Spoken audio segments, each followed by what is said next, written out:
صفا گارمنٹس، بارات کی تیاری ہو یا ریسپشن کی، دولہا ہو یا ان کے یار، اب ہر جشن اور عید و تہوار کی تیاری ہوگی صفا گارمنٹس کے ساتھ۔ صفا گارمنٹس، رولی چوکی ایکس روڈ، حیدرآباد۔ تلنگانہ سے اس سال حج کی ادائیگی کے لیے 3743 عازمین کا انتخاب قرعہ اندازی کے ذریعے عمل میں آیا۔ تلنگانہ حج کمیٹی کے ذرائع کے مطابق اس سال ریاست سے 8000 سے زائد افراد نے حج کے لیے درخواستیں داخل کی تھی، تاہم ان میں سے صرف 3743 کا انتخاب ہوا ہے۔ سب سے زیادہ عازمین کا انتخاب حیدرآباد ضلع سے 852 اور سب سے کم بھوپال پلی ضلع سے صرف 6 عازمین کا انتخاب ہوا ہے، جبکہ 2 اضلاع سرسلہ اور ملگو سے بھی ایک عازم حج کے لیے منتخب نہیں ہوئے۔ دونوں تلگو ریاستوں تلنگانہ اور آندھرا پردیش میں گرمی کی لہر میں روز بروز اضافہ ہوتا جا رہا۔ محکمہ موسمیات نے کہا ہے کہ حیدرآباد میں اپریل میں درجہ حرارت میں بتدریج اضافہ ہوگا۔ حکام کا کہنا ہے کہ درجہ حرارت 42 ڈگری تک درج کیے جانے کا امکان ہے۔ درجہ حرارت میں روز بروز اضافہ ہی ہوتا جا رہا۔ دونوں ریاستوں کے اضلاع کے علاوہ مختلف مقامات پر شدید گرمی کی لہر دیکھی جا رہی۔ گرمی سے بچنے کے لیے لوگ مختلف تدابیر اختیار کر رہے۔ دوپہر کے وقت سڑکوں پر ٹریفک میں کمی دیکھی جا رہی۔ واٹر کولرز، ایئر کولرز کے علاوہ ٹھنڈی مشروبات کی فروخت میں بھی کافی اضافہ ہو گیا ہے۔ ڈاکٹرز نے چھوٹے بچوں اور ضعیف افراد کو مشورہ دیا کہ وہ گھروں میں ہی رہیں۔ عوام کا کہنا ہے کہ گزشتہ برسوں کے مقابلے اس مرتبہ کافی گرمی ہے۔ صبح 9 بجے سے ہی شدید گرمی کا آغاز ہو رہا، جو دوپہر میں اپنے عروج پر دیکھی جا رہی۔ دوسری طرف شدید گرمی کے سبب اسہال اور دست کی بھی شکایات مل رہی ہیں۔ ٹھنڈی مشروبات کے ساتھ ساتھ ORS کے پیکٹس و مشروبات کی فروخت بھی بڑھ گئی ہے۔ ریاستی وزیر برائے صنعت کامرس و انفارمیشن ٹیکنالوجی کے ٹی راماراؤ نے کہا ہے کہ 2022-23 میں فی گز آمدنی کے معاملے میں تلنگانہ کو پہلا مقام حاصل ہوا ہے۔ انہوں نے ٹویٹ کیا کہ تلنگانہ کے فی گز آمدنی 2014-15 میں 1,24,000 روپے تھی، جو 2022-23 میں بڑھ کر 3,17,000 روپے ہو گئی۔ وزیر کیٹیا نے کہا کہ فی گز آمدنی میں 155% کی ترقی تمام ریاستوں میں سب سے زیادہ ہے۔ کیٹیا نے ٹویٹ کیا کہ دھراندیش چیف منسٹر KCR کی زیر قیادت بہترین کارکردگی کے حامل ریاست کو ہندوستان بھر میں پہلا مقام حاصل ہوا۔ وہ اس رپورٹ کا حوالہ دے رہے تھے۔ وزارت شماریات اور پروگرام عمل آوری MOSPI میں یہ بات کہی ہے۔ MOSPI کے مملکتی وزیر راؤ اندرجیت سنگھ نے لوک سبھا میں مختلف ریاستوں کی فی گز آمدنی کی تفصیلات بتائی۔ ان کے مطابق موجودہ قیمتوں پر تلنگانہ کی فی گز آمدنی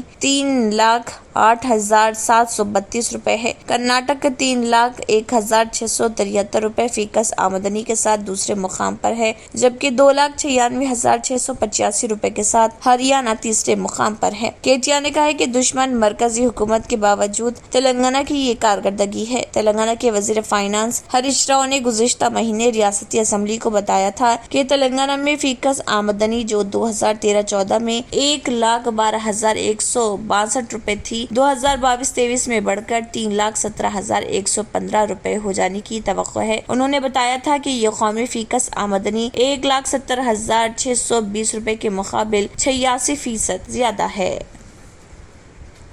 مسافرین کے زائد ہجوم کے پیش نظر ساؤتھ سینٹرل ریلوے کی جانب سے سکندرآباد اور اگرتلہ کے درمیان ایک ون وے اسپیشل ٹرین چلائی جائے گی۔ چنانچہ سکندرآباد اگرتلہ کے درمیان اسپیشل ٹرین 07018 4 اپریل کو چلائی جائے گی۔ یہ special train AC 2 tier, AC 3 tier, sleeper class اور جنرل سیکنڈ کلاس کوچز پر مشتمل ہوگی۔ ساؤتھ سینٹرل ریلوے نے یہ بات کہی۔ BJP زیر قیادت مرکزی حکومت کی جانب سے نظام آباد میں ہلدی بورڈ کی منظوری دینے سے مسلسل انکار اور نظام آباد کے BJP رکن پارلیمنٹ ڈی اروند کے اپنے اس وعدے کی تکمیل میں ناکام رہنے پر کہ وہ بورڈ کی منظوری دلوائیں گے، ہلدی کسانوں نے رکن پارلیمنٹ کا مذاق اڑانے اضلاع میں زرد رنگ کے بورڈز آویزاں کر دیے۔ 2019 کے پارلیمانی انتخابات سے قبل نظام آباد کے BJP امیدوار ڈی اروند کمار، مرکزی وزیر